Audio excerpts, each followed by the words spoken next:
Impact of screen time on children.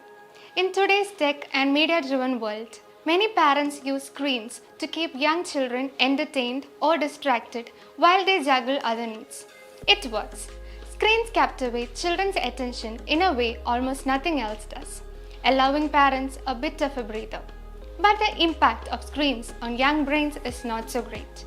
A frequent exposure of children to screens like smartphones, TVs, computers, etc.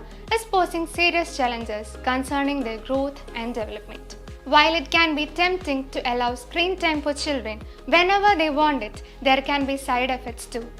According to the American Academy of Child and Adolescent Psychiatry, side effects of too much screen time include behavior issues, delay in speech and language skills, sleeping problems, poor self-image and body image issues, reading fewer books, spending less time outside, lower grades in school, having a narrower scope of interest, etc.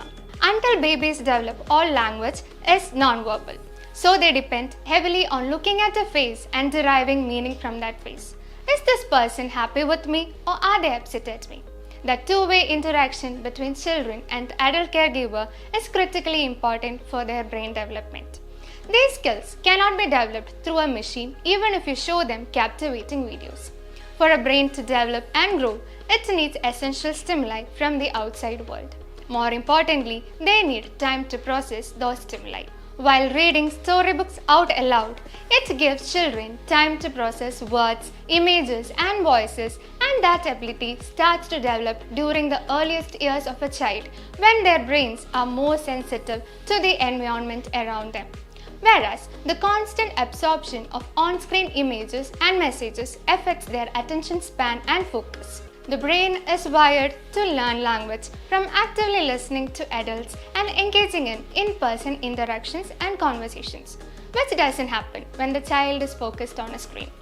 When a child is looking at a screen, they aren't looking at other people and they are missing out on picking up non-verbal cues and on learning how to read others' face.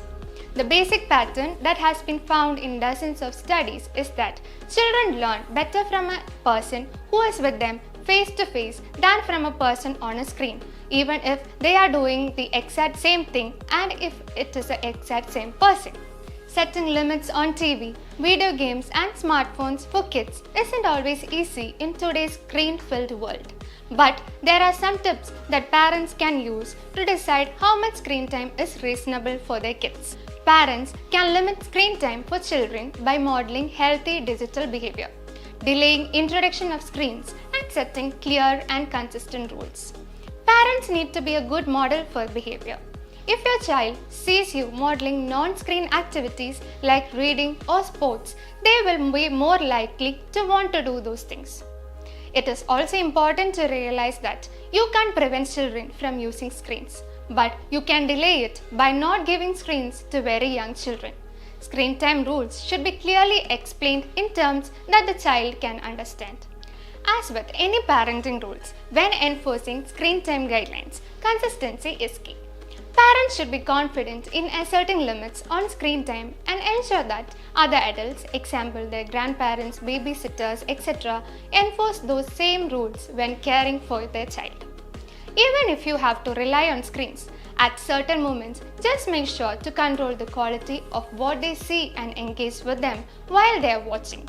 Screen time is not much about the screens themselves, but more about what screen time takes away from a child, including exercise, sleep, or developmental activities. Time spent in front of a screen is the time that children are missing out on learning valuable skills and developing their brains. The benefits of limiting and even eliminating screen time in these early moments will last a lifetime.